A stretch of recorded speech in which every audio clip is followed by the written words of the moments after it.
Dire qu'aujourd'hui, pour leur crédit immobilier, il y a encore des gens qui courent après les gens à qui ils vont confier leur argent. Des gens qui acceptent de payer d'autres gens pour emprunter au meilleur taux. Des gens persuadés qu'on envoie leur demande de crédit à plein de banques et qui se retrouvent à choisir entre l'option 1 et l'option 1. Des gens qui tentent encore de déchiffrer leur conseiller. Et des gens qui croient que ce conseiller ne pense qu'à les conseiller. Et même des gens qui attendent qu'on les rappelle et qui finissent par rappeler. Mais heureusement, aujourd'hui, il y a aussi des gens qui pensent que tout ça, c'est dépassé. Ces gens ont créé Bankstore, une alternative sans courtier qui vous redonne la main sur votre crédit immobilier et une équipe d'experts dédiés à vos côtés pour vous offrir une expérience client inédite. Fini le temps perdu, les offres uniques et les frais de dossier. Ne soyez pas dépassés. Passez au crédit immobilier simple, rapide, transparent, sans frais et sans courtier.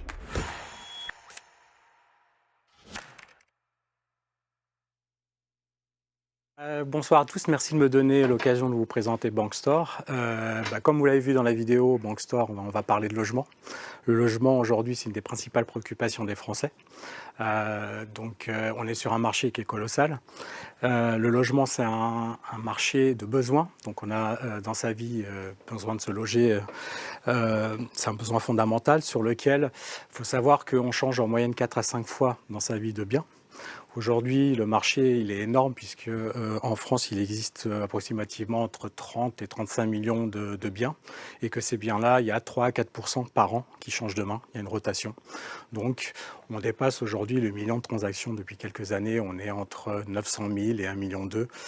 Et ces 3 dernières années ont dépassé le million. Donc, des années records avec une production à plus de 200 millions. Il y a 252 millions l'année dernière de production en prêt immobilier, dont 50 à peu près c'était des rachats. Et 207, 208 en milliards, en milliards de production. Donc c'est un marché qui est colossal. Aujourd'hui, ce marché-là, il est composé en distribution par 2 canaux. Le premier, c'est le direct, donc c'est des personnes qui s'adressent directement à leur banque. Et 40%, c'est des courtiers. Il faut savoir que le courtage, ça fait 50 ans que ça existe. C'est CAFI qui l'a inventé en France, en 1972. Et en 50 ans, ça a fait 40% de part de marché. Donc ce n'est pas le modèle dominant, comme on pourrait peut-être le croire. Et donc les 60% passent en direct. Alors aujourd'hui, sur ce marché-là, la problématique c'est que si je passe pour un emprunteur, comment trouver le crédit immobilier si je passe par une banque, comment trouver le crédit immobilier le plus simplement possible? Soit je vais voir les banques, moi-même, armé de mon dossier. Donc qui aller voir? Comment comparer? Si je vais avec mon dossier, si je vois 3, 4, 5 banques, malheureusement, je ne vais pas savoir réellement si c'est celles-ci qui sont les mieux placées. Donc, c'est toujours problématique, effectivement, de voir un petit peu comment se positionner sur les offres que l'on reçoit.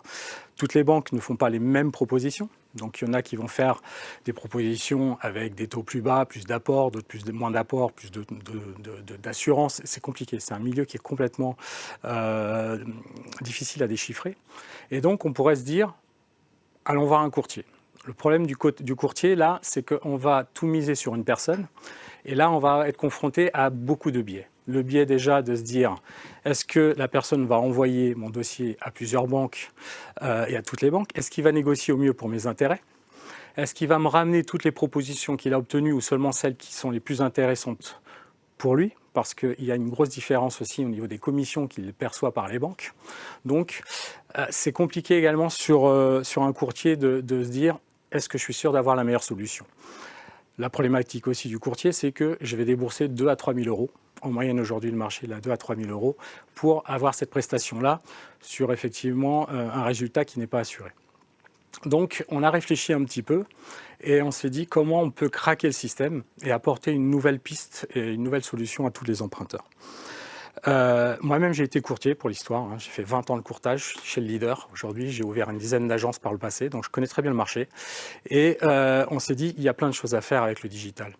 Le courtage ne l'a pas adopté, malheureusement. Et du coup, on se dit, avec le digital, on va pouvoir redonner de la valeur, un maximum de valeur aux emprunteurs et un maximum de valeur aux banques. Il faut savoir que les banques aussi, le courtage leur coûte très cher. Donc, on a mis en place une solution qui va s'adresser aux deux, et aux personnes qui passent par les banques et aux personnes qui passent par les courtiers. Pour les personnes qui passent par les banques, on va leur dire on va vous faire gagner beaucoup de temps. Parce qu'aujourd'hui, si vous allez voir les banques une par une, avec le nombre de pièces qu'ils vont vous demander, le temps de traitement qu'elles ont en interne, ça va durer des semaines. Et en général, c'est un des principaux griefs qu'on leur reproche. Il faut savoir que sur 100 emprunteurs, 55% aujourd'hui, ce qu'ils souhaitent, c'est d'avoir les meilleures conditions. 35%, c'est de gagner du temps. Et 23%, c'est d'être accompagné. Donc pour répondre à toutes ces problématiques-là, on va leur faire gagner du temps. On va les accompagner et on va également leur obtenir des très bonnes conditions, voire les meilleures du marché. Donc on va leur faire gagner du temps en constituant un seul dossier qu'elles pourront présenter à l'ensemble des banques. On va leur donner le choix parce que toutes les banques qui sont éligibles vont pouvoir être exposées. Donc elles recevront toutes les propositions de toutes les banques qui sont en mesure de les financer. Ça, c'est inédit aussi. On ne filtre pas, on ne choisit pas, on présente tout le retour des banques. Et on va le faire de façon gratuite pour les utilisateurs. Donc ça, c'est aussi un gros avantage, c'est qu'au lieu de payer effectivement un intermédiaire, là, ça va être gratuit. Et pour les banques, le grief au niveau aujourd'hui, que ce soit des clients qui viennent en direct ou que ce soit via les courtiers, c'est que je reçois des clients avec des dossiers qui ne m'intéressent pas. Donc je suis obligé quand même de regarder, de l'ouvrir et de les décliner, donc une perte de temps. Je reçois de la part des courtiers, des clients, des dossiers qui ne m'intéressent pas non plus, ou des dossiers que je vais refuser parce qu'ils ne répondent pas à mes critères. Parce que le courtier, c'est un humain qui va effectivement choisir, va tenter sa chance aussi. Quand il n'a que 2 ou 3 partenaires, va tenter sa chance, même si le dossier est limite et qu'il ne rentre pas tout à fait, on va le tenter quand même. Et c'est surtout, je vais, en tant que banquier, étudier souvent le dossier, alors que le courtier l'a envoyé à 2-3 banques, et in fine, qu'est-ce qui va se passer ? Je ne vais pas être choisi. C'est-à-dire que le courtier va vendre une solution qui le paye un petit peu mieux ou qui va, sur laquelle il y a un taux légèrement meilleur. Donc je me retrouve complètement à travailler avec des dossiers à la chaîne pour rien. Les taux de concrétisation, aujourd'hui, c'est devenu un sujet hyper important. Les banques mettent en place des conventions aujourd'hui en fonction de taux de concrétisation qu'elles ont avec les courtiers. Et donc vont on va dire, annuler certains accords qu'elles ont avec les courtiers parce que les taux de concrétisation deviennent mauvais. Donc c'est un enjeu hyper important aujourd'hui. Donc on va redonner de la valeur en leur disant aux banques aujourd'hui, vous allez être exposés sur tous les dossiers sur lesquels vous allez pouvoir financer. Et le gros avantage, c'est que vous n'avez à travailler sur les dossiers que quand vous serez définitivement choisi. Alors comment on fait ça ? On va créer une plateforme, on va mettre en place des critères d'octroi de la part des banques. Donc on rencontre chaque banque et on leur dit, voilà, qu'est-ce que vous voulez exactement comme critère d'octroi pour que chaque dossier qui rentre corresponde à 100% à vos critères. Aujourd'hui, on a mis en place une grille entre 150 et 200, suivant les banques, critères. Donc chaque dossier qui rentre dans la plateforme, on est instantanément capable de dire oui, il est éligible à telle banque ou non, il n'est pas éligible, en temps réel. Ça, c'est un premier point. Donc, on définit des critères de financement et on met en place un onboarding le plus pédagogique et le plus simple possible pour les utilisateurs pour qu'ils puissent déposer un dossier en 15 minutes. Donc en 15 minutes, je peux répondre à tout un tas de questions. Je suis embarqué dans un tunnel où je réponds aux questions et je dépose tous mes documents. Les documents qui sont demandés sont spécifiques effectivement à l'opération et à la situation de l'emprunteur. Donc on ne demande pas plus, on ne demande pas moins. Et on est capable effectivement de constituer un dossier complet en 15 minutes. 20 pour des dossiers un peu plus complexes, éventuellement où il y a beaucoup de patrimoine ou des choses comme ça. À partir de là, on reçoit les dossiers, on applique un contrôle de conformité sur lesquels on va automatiser le plus possible ce contrôle. Aujourd'hui, on est à peu près à 50% de contrôle de conformité. On est capable de vérifier à la volée l'authenticité d'un avis d'imposition, d'une identité, d'une carte d'identité, donc avec des solutions tierces. On est en train au fur et à mesure de projeter, de les développer en interne aussi.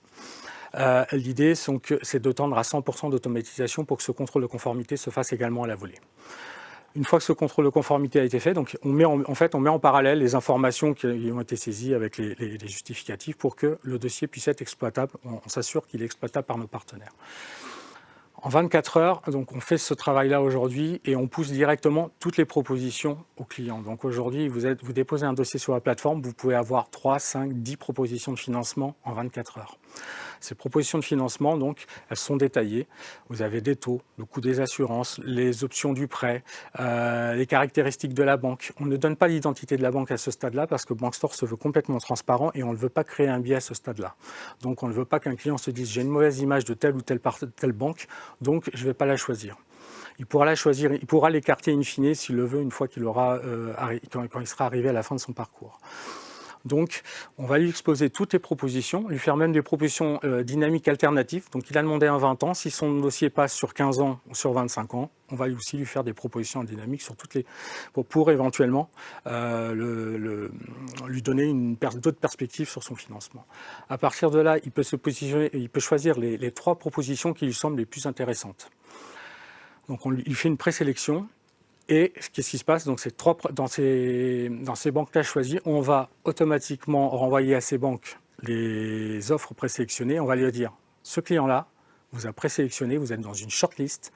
Et là, maintenant, tarifez, faites ce que vous pouvez faire de mieux en termes de conditions. Et pour les motiver, qu'est-ce qu'on va faire? On va leur donner le meilleur taux qui a été fait au cours du premier tour, où il y avait toutes les propositions. Donc, elles vont avoir un indicateur de concurrence qui va les pousser à tout simplement améliorer leurs conditions. En temps réel, elles peuvent recalculer leur taux, modifier les assurances, modifier les coûts, les frais de dossier qu'elles veulent prendre pour se positionner de façon dynamique par rapport à la concurrence. Et donc, elles ont 3 jours pour améliorer ces conditions. Ça, c'est inédit aussi au niveau du digital, de pouvoir scorer un dossier en 3 jours en ayant tous les documents à la volée visibles. Donc, je peux contrôler la moindre information en tant que banquier à la volée. Et donc, le retour se fait très rapidement au bout de 3 jours. Si les banques n'ont pas répondu, on repousse les conditions qui avaient été faites au premier tour. Aujourd'hui, elles jouent tout le jeu. Et là où on est assez fiers, c'est que les banques ont accepté de sortir de leur système informatique pour venir sur la plateforme scorer ces dossiers-là. C'était le pari qu'on s'était fixé. Aujourd'hui, on a 8 banques qui le font quotidiennement, des grandes banques. Donc, suite à ce retour-là, l'utilisateur, lui, il aura les 3 propositions qui auront été améliorées. Il pourra se positionner et choisir. Là, il aura l'identité des banques. Donc, on ne va rien lui cacher.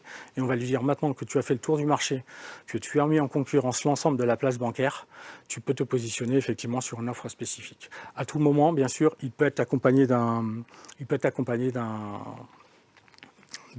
spécialiste. Et bien sûr, on va le suivre jusqu'à la fin. En termes de business model, on est sur un business model qui est assez classique, qui est une commission fixe par dossier qui est concrétisée, qui est de 0,5. On est aussi les moins chers du marché par rapport aux banques, donc il y a une proposition de valeur au niveau financier. C'est-à-dire qu'aujourd'hui, le marché du courtage est plutôt à 0,7, 0,8. Nous, notre proposition de valeur, c'est par rapport aux banques, c'est de dire on est à 0,5 et avec le volume, demain, on pourra peut-être revoir même à la baisse puisque les marketplaces travaillent plutôt à 30%, 0,30. Donc on voudrait tendre à 0,30 sur du long terme. Aujourd'hui, on est à 0,5 avec des plafonds qui sont ceux qu'ont les courtiers habituellement. Ce qu'il faut savoir aussi, c'est qu'on a d'autres leviers par la suite. On a des assurances, l'assurance emprunteur, qui est un sujet aujourd'hui dont on entend beaucoup parler, qu'on pourra également intégrer dans le business model, mais qui aujourd'hui n'a pas été fait, puisqu'on veut être un partenaire à 100% aujourd'hui avec des banques et pas des assureurs. C'est une marketplace bancaire. Donc l'assurance déléguée pourra quand même nous donner du récurrent par la suite et qui pourra éventuellement compléter les one-shots qu'on a systématiquement avec toutes les banques. Aujourd'hui, on a une acquisition client qui se fait essentiellement sur le net, donc via du Google Display, Ads, et Poca nous accompagne de façon admirable là-dessus. On a également du contenu qui commence à être de plus en plus présent sur la plateforme, et on a aussi un moyen fort de capter du client via des simulations, via un scoring. On a une marque qui s'appelle BankScore qu'on est en train d'intégrer dans BankStore aussi, qui permettra de faire un scoring global poussé pour tout ce qui est projet de prêt, que ce soit du prêt perso, du prêt auto. Donc on va pouvoir scorer sa situation en amont et ensuite éventuellement présenter un projet. Et on a ensuite effectivement le offline qui va arriver dans quelques mois. Que vous dire d'autre? Le positionnement, il est assez unique effectivement, puisque par rapport au courtage, on est gratuit. On est très direct, on va très très vite. Donc pour l'utilisateur, lui, ça peut le sortir de situations qui sont problématiques s'il a un timing serré à tenir. On a l'exhaustivité, on va tout lui proposer, et on est complètement transparent et impartial parce qu'on ne va pas choisir pour lui. Et par rapport aux banques, tout simplement le temps. on est gratuit comme elle, mais on va effectivement là être beaucoup plus pertinent au niveau des offres et du personnalisé. Ensuite, l'équipe. Donc l'équipe, on est 4 membres fondateurs. On est une équipe de 7, 3 développeurs aujourd'hui. La plateforme est complètement terminée. Elle a des dossiers. Il faut savoir qu'on a été lancé en mars. Donc c'est tout récent, ça fait 2 ans qu'on développait. On a mis en fonds propres plus d'1 million d'euros pour développer cette plateforme qui aujourd'hui est complètement fonctionnelle. Donc, il y a moi-même, Hervé Pombo qui est mon frère, qui a été longtemps DSI chez Wavestone. On a Christelle Garnier qui était chez Meilleur-Taux aussi 13 ans au niveau du service client. Nous avons Laurent Blanchard qui était à l'innovation chez BNP et Arkea. Et ensuite, on a un lead dev qui n'est pas dans les membres fondateurs, mais qui fait partie également de l'équipe dirigeante. Voilà un petit peu. Sur le trend d'aujourd'hui, on est à 35 000 visiteurs en 3 mois. On a plus de 3 000 simulations qui ont été faites sur la plateforme. On a déjà 55 dossiers qui sont complets et qui sont en train de tourner. Les premiers dossiers ont été facturés là, début du mois, pour vous dire. Il y a toujours un décalage de 3 mois entre un dossier qui rentre et un dossier qui est finalisé, puisqu'on est payé lorsque la banque a décaissé les fonds. Donc il y a toujours ce petit décalage de 3 mois qui se fait. On a 55 dossiers dans la machine et on a à peu près 62, hier les comptes, qui sont en cours de constitution. Donc ça va plutôt vite, avec seulement 15 000 euros de communication étalés sur les 3 mois, mars, avril et mai. Donc voilà, on a des projections avec 5 000 dossiers en 2025, 6,7 millions, si je le fais de façon décroissante, et 4 millions de chiffre d'affaires et un résultat 498 en 2024. Bon, vous voyez les chiffres, je ne vais pas venir dessus. 8 partenaires bancaires. Il nous manque 2 partenaires cruciaux, on va dire qu'on estime importants en Ile-de-France, qui sont Crédit Agricole et la Banque Postale. Banque Postale, c'est déjà prévu pour fin d'année. Le Crédit Agricole, bon, on discute régulièrement avec eux. Ça va prendre un petit peu plus de temps, mais ils sont complètement, ils ne sont pas fermés à la solution. Et ensuite, on est présent qu'en Ile-de-France, et donc l'idée c'est de se déployer assez rapidement sur les autres régions. On est en train d'optimiser la solution pour qu'elle puisse convaincre toutes les autres régions très rapidement. Là, nous arrivons effectivement donc sur l'investissement max personnel qu'on est en mesure de faire. Donc l'idée aujourd'hui, c'est d'accélérer fortement avec une levée. On recherche 2 millions d'euros aujourd'hui, essentiellement pour une partie communication, accélérer sur l'acquisition client, et l'autre partie pour de la ressource humaine, également pour effectivement pouvoir aller chercher des personnes bien précises à des postes clés, notamment dans la communication. Aujourd'hui, il y a des référents sur le marché qui connaissent parfaitement les journalistes, connaissent le métier, donc sont des référents et dès qu'ils sont présents effectivement dans les médias, accélèrent énormément la notoriété de la marque. Donc ils sont déjà identifiés également. Voilà, donc pour ne retenir que le principal, c'est simple, rapide, transparent, avantageux et c'est très direct pour le client. C'est un produit avec un positionnement unique porté par des experts qui regardent les solutions actuelles. On facilite la vie des banques sur un marché qui est contraint. Il faut savoir aussi que pour accéder à ce marché, aujourd'hui, la concurrence, c'est un marché qui est très compliqué à entrer dedans. Pourquoi ? Parce que les banques limitent énormément les conventions qu'elles signent. Elles sont plutôt à la restriction des partenariats qu'au développement massif. Donc on a des concurrents qui ont essayé effectivement un petit peu de copier, voire de s'inspirer. Aujourd'hui, ils se cassent les dents là-dessus. Parce que les banques, effectivement, si vous venez pas du métier, si vous ne parlerez pas la même langue qu'eux, si vous ne leur apportez pas la même expérience de valeur, la valeur supplémentaire, elles n'iront pas. Et souvent, ces solutions, elles pensent client avant de penser banque. Et c'est là que ça coince souvent. Donc voilà, la barrière à l'entrée avec des partenaires bancaires et un modèle ultra scalable, puisque la plateforme est déjà en place pour éventuellement accueillir du prêt professionnel demain et d'autres produits. Le but de Bank Store, c'est de créer une marketplace bancaire, de pouvoir permettre aux banques de proposer en direct l'ensemble des produits qu'elles ont aujourd'hui au catalogue, puisqu'elles ferment des agences. Donc elles ont moins de visibilité et aujourd'hui les gens ne se déplacent plus dans les agences bancaires. En moyenne, c'est 2-3 visites par an. Donc elles ont un problème effectivement de contact et de prospection. Merci à tous de m'avoir écouté.